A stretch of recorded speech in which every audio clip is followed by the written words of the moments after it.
مرکزی صدر میں کامریڈ بشارت علی سے گزارش کروں گا کہ وہ اسٹیج پہ آئے اور اپنے خیالات کا اظہار کرے. کامریڈ بشارت علی.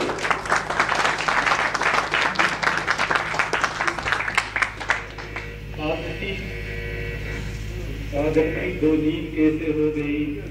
آ گئی دو نیند کیسے ہو گئی، جبر کی تعظیم کیسے ہو گئی، تیرا میرا آسمان تو ایک ہے، پھر یہ زمین تقسیم کیسے ہو گئی. انتہائی قابل احترام Jammu Kashmir national student federation کے پرعز باشعور انقلابی ساتھیوں، سب سے پہلے تمام دوستوں کو انتہائی مختصر طور پہ ضلع پنچ کا کنونشن کرنے پہ مبارکباد پیش کروں گا، اور آنے والی جو ٹیم منتخب ہوئی ہے اس سے یہی امید و یقین رکھوں گا کہ وہ جے کے این ایس ایف کی جو تعمیر ہے اس میں اپنا ایک مضبوط کردار ادا کریں گے. انقلابی ساتھیوں، آج ہم نے جس تاریخ کو جے کے این ایس ایف کا کنونشن رکھا ہے، جس واقعے کے اوپر رکھا ہے، اس پہ بہت سارے دوستوں نے پہلے سے بات رکھ دی ہے. میں مختصر دو تین باتیں آپ کے سامنے رکھوں گا. انقلابی ساتھیوں، آج ہم سمجھتے ہیں کہ عالمی جو سرمایہ دارانہ نظام ہے، پوری دنیا کے اندر یہ اپنی زور و شور سے سرمایہ دارانہ نظام دنیا کے ہر خطے کے اندر بربریت پھیلا رہا ہے، دہشت گردی پھیلا رہا ہے، ظلم اور غربت پھیلا رہا ہے. اور آج میں جو تیسری دنیا کے ممالک ہے یا جو تھرڈ ورلڈ کنٹریز ہے، ان تک یہ چیزیں محدود نہیں ہے، بلکہ جو سرمایہ دارانہ نظام کے جو آقا تھے، جو کسی حد تک ویلفیئر اسٹیٹ تھی، اور جہاں پہ سرمایہ دارانہ دانشور یہ کہہ رہے تھے کہ ان خطوں کے اندر ہم نے جو تمام مسائل ہیں وہ حل کر دیے ہیں، وہ وہاں پہ کبھی ہڑتالیں نہیں ہوں گی. اس کے برعکس ہم دیکھ رہے ہیں کہ جو ویلفیئر اسٹیٹس تھی ان کے اندر بھی ہم نے 2008 کا ریسیشن ہوا ہے، عالمی جو معاشی ریسیشن ہوا ہے، اس کے اندر ہم نے دیکھا ہے کہ ہر خطے کے اندر ہڑتالیں ہوئی ہیں. آپ کو کینیڈا کے اندر اسٹوڈنٹس کی موومنٹ ملے گی، آپ کو سویڈن کے اندر اسٹوڈنٹس کی موومنٹ ملے گی، برطانیہ کے اندر جہاں پہ آپ کو اسٹوڈنٹس کی موومنٹ ملے گی وہاں پہ آپ کو محنت طبقے کی بھی تحریک نظر آئے گی. اور اسی حوالے سے میں آج یہ مسئلہ صرف تیسری دنیا کے ممالک تک نہیں رہا ہے، صرف غلام ممالک تک نہیں رہا ہے، بلکہ ان ممالک کے اندر بھی یہ سرمایہ دارانہ نظام، یہ سرمایہ داری کی جو تربیت ہے وہ موجود ہے، جنہوں نے 200 سال سے آزادیاں حاصل کر رکھی ہیں. اور ہم سمجھتے ہیں کہ یہ جو آزادیاں جو حاصل کر رکھی ہیں اس کی جو بنیاد ہے وہ بنیاد سرمایہ داری کے اوپر ہے. اور سرمایہ داری کا جو ترقی پسندانہ اقدام ہوا تھا آج سے 200 سال پہلے، 250 سال پہلے، وہ قومی جمہوری انقلاب کی صورت میں ہوا تھا، جہاں پہ سنتیں لگی تھی، جہاں پہ ریاست نے مذہب کو سیاست سے علیحدہ کیا تھا، ریاست سے علیحدہ کیا تھا. لیکن آج ہم سمجھتے ہیں کہ سرمایہ دارانہ نظام اپنی تاریخی عمر پوری کر چکا ہے، اس کے اندر اب اصلاح کی گنجائش نہیں موجود ہے. اور یقیناً اگر اصلاح کی گنجائش موجود ہوتی تو امریکہ کے اندر 40 لاکھ لوگ ٹینٹوں میں نہ رہ رہے ہوتے. اس کے اندر اگر اصلاح کی گنجائش موجود ہوتی تو یقیناً برطانیہ کے اندر اسٹوڈنٹس موومنٹ نہ ابھرتی. اس کے اندر اگر اصلاح کی گنجائش موجود ہوتی تو سویڈن کے اندر اسٹوڈنٹ موومنٹ نہ ابھرتی. بلکہ اس کے برعکس ہم سمجھتے ہیں کہ ہر نظام کی ایک اپنی طبعی عمر ہوتی ہے. جس طرح غلام داری کی تھی، جس طرح جاگیرداری کی تھی، اسی طرح سرمایہ داری کی ہے. لیکن سوال یہ پیدا ہوتا ہے کہ سرمایہ دارانہ نظام ایک عالمگیر نظام ہے، وہ کشمیر سے لے کے امریکہ تک، یورپ سے لے کے افریقہ تک وہ پوری آبوتاب کے ساتھ موجود ہے. اور سوال یہ پیدا ہوتا ہے کہ نظام کے خاتمے کے لیے وہ کون سا متبادل نظام ہونا چاہیے، وہ کون سا ایسا نظام ہونا چاہیے جو عالمگیر سطح پہ اس سرمایہ داری کو ختم کرے اور اس کی جگہ ایک نئے نظام کی بنیاد رکھے. اور اس حوالے سے ہم سمجھتے ہیں کہ آج سے 150 سال پہلے کارل مارکس اور اینگلز نے جو کمیونسٹ مینیفیسٹو لکھا تھا، جس کے اندر سب سے پہلا یہ نعرہ دیا تھا کہ دنیا بھر کے محنت کش ایک ہو جاؤ، وہ محض جذباتی بنیادوں پہ نہیں دیا تھا، وہ کسی پاگل پن کی بنیاد پہ نہیں دیا تھا، کوئی آفاقی نعرہ بھی نہیں تھا، بلکہ اس برعکس ہم یہ سمجھتے ہیں کہ انہوں نے تمام تر انسانی تاریخ کا تجزیہ کرتے ہوئے ایک ایسا نعرہ دیا ہے کہ اگر سرمایہ داران نظام اپنی عالمگیر صورت میں موجود ہے تو اس کو خاتمہ بھی ایک عالمگیر محنت کے طبقے کا ایک سوشلسٹ انقلاب کی صورت میں ہو سکتا ہے. اور اس حوالے سے ہم سمجھتے ہیں کہ آج ہم کشمیر کے اندر دیکھیں, ہم پاکستان کے اندر دیکھیں, ہم بنگلہ دیش کے اندر دیکھیں یا ہندوستان کے اندر دیکھیں, جو نام آزادیاں بنگلہ دیش ہندوستان نے حاصل کی ہیں ان آزادیوں کا اثر جو آج 67 سال بعد ہوا ہے وہ بھی ہمارے سامنے ہے کہ ان آزادیوں میں لوگ گردے دیتے ہیں, ان آزادیوں میں لوگ بھوک سے مرتے ہیں, آئے روز بم دھماکے ہوتے ہیں, آئے روز لوگ مائیں اپنے بچوں کو بیچتی ہیں, عورتیں اپنا جسم بیچنے پہ مجبور ہوتی ہیں. اور ہم سمجھتے ہیں ایسی کسی آزادی سے ہمارا کوئی تعلق نہیں ہے, ایسی ہر ایک آزادی کو ہم مسترد کرتے ہیں جس میں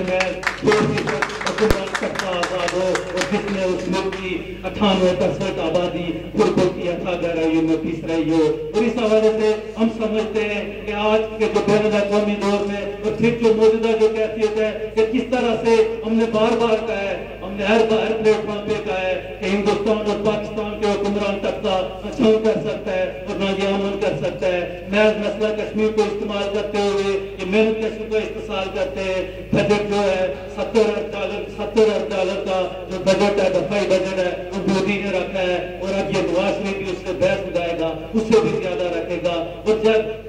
اپنے ملکوں کے ان کے اندرونی حالات خراب ہوتے ہیں, جب ایک تحریک کا خطرہ ہوتا ہے, جب نئی حکومتیں سائے حل کرنے میں ناکام ہو جاتی ہیں تو یہ پھر بارڈر کے اندر پاکستان سے ISI جہادی بھیجتی ہے, پھر وہاں سے فائرنگ ہوتی ہے اور پھر میڈیا پہ ایک نان ایشو اٹھایا جاتا ہے کہ جنگ ہونے والی ہے, جنگ ہونے والی ہے. یہ اپنی مطلوب ریاستیں ہو چکی ہے کہ 10 دن کے لیے بھی نہیں جنگ کر سکتی ہے. بلکہ اس سے برعکس ہم سمجھتے ہیں کہ آنے والی جو متوقع تحریک ہے اس کو قتل کرنے کے لیے کبھی جنگ کے نام پہ کبھی امن کے نام پہ عوام کو بےوقوف بنا رہی ہے.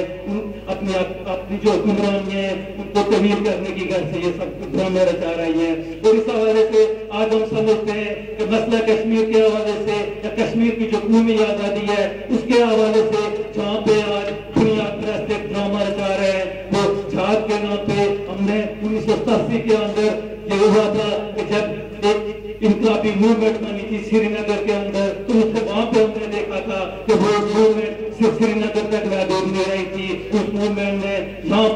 یہاں پہ بھی وہ پہنچ گئی تھی, ظفر آباد کے اندر پہنچ گئی تھی, لیکن اس موومنٹ کو بزرگ کے نام پہ قتل کیا گیا. ISI کے نام پہ ISI نے اور CIA نے طالب جہاد کے نام پہ اس کو تقسیم کیا. اور JK نصر بھی وہ واحد فورس تھی جس نے اس وقت بھی کہا تھا کہ طالب جہاد سے کبھی آزادیاں نہیں ملتی ہیں, طالب جہاد سے کبھی محکومیاں نہیں ختم ہوتی ہیں, بلکہ طالب جہاد سے سامراجیوں کے اپنے مفادات ہوتے ہیں, وہ اپنے مفادات کی تکمیل کرتے ہیں. انقلابی ساتھیوں آج ہم سمجھتے ہیں کہ JK نصر اس خطے کے اندر وہ واحد قوت ہے کہ جس نے نہ صرف قومی آزادی کی جو لڑائی ہے اس کو جاری و ساری رکھا ہوا ہے بلکہ اس کے ساتھ ساتھ ہم کشمیر کی جو معاشی آزادی ہے اس کا پروگرام بھی رکھتے ہیں. اور معاشی آزادی سوشلزم کے بغیر حاصل نہیں کی جا سکتی, اور اگر حاصل کی جا سکتی ہوتی تو نواز شریف جو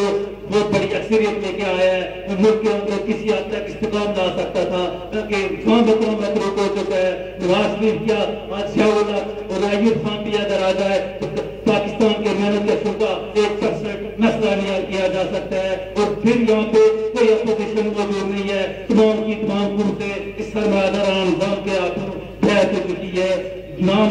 انقلاب اور آزادی کے ڈرامے رچائے جاتے ہیں. جہاں پہ ریاست کی ایک اپنی لڑائی موجود ہے وہاں پہ ہم یہ بھی سمجھتے ہیں, جہاں پہ ریاستی مختلف اداروں کی اپنی لڑائی موجود ہے وہاں پہ ہم یہ بھی سمجھتے ہیں کہ صرف یہ آزادی اور انقلاب جو مارچ ہے صرف آنے والی جو ممکنہ تحریک ہے اس کو قتل کرنے کے لیے, انقلاب سے بدزن کرنے کے لیے لوگوں کو کالے جا رہے ہیں. یہ ریاست خود ان کو خاطر فراہم کرتی ہے, یہ ریاست ان کو خود اخراجات دیتی ہے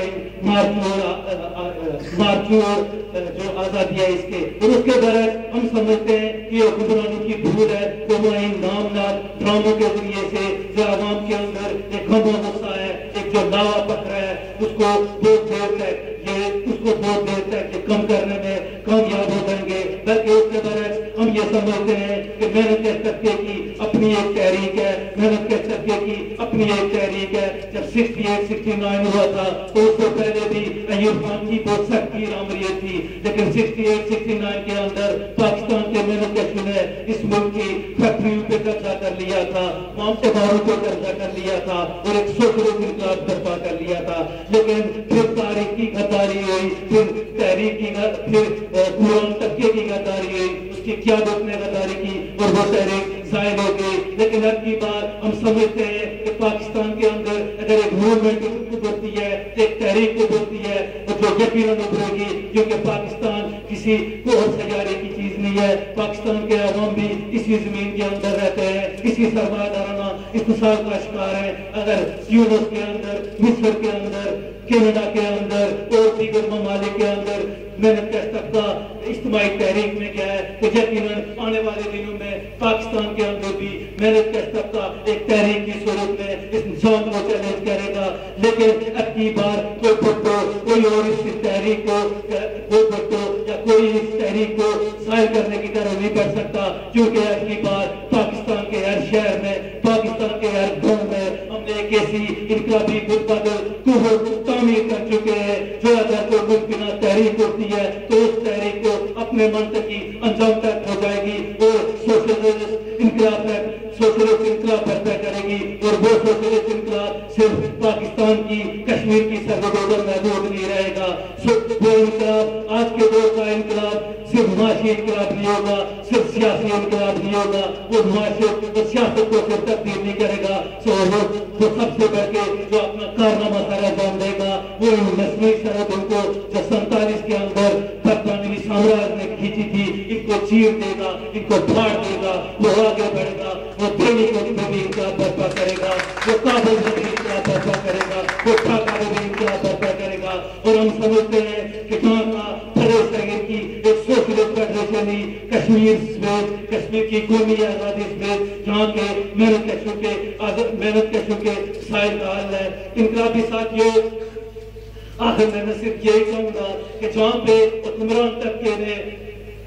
سیاست کے ذریعے، اپنی میکرو سیاست کے ذریعے، تعلیمی انصاف کے ذریعے، اس زرخرید میڈیا کے ذریعے محنت کشوں کی تحریکوں کو، نوجوانوں کی تحریکوں کو روکا ہے. اور ایسا ہمیں درس پڑھایا جا رہا ہے کہ آپ محنت کشوں کے بچے سیاست نہ کریں، وہ سیاست کرتے ہیں وہ خراب ہو جاتے ہیں. تاکہ اس کے برعکس صرف یہ نظام اجازت دیتا ہے حکمرانوں کے بچوں کو کہ وہ سیاست کرے، وہ حکمرانی کرے، وہ اقتصاد کرے، وہ اپنی تجوریاں بھرے. اس کے برعکس ہم سمجھتے ہیں کہ JKNSF کو تمام تعلیمی اداروں کے اندر، کشمیر کے تمام تعلیمی اداروں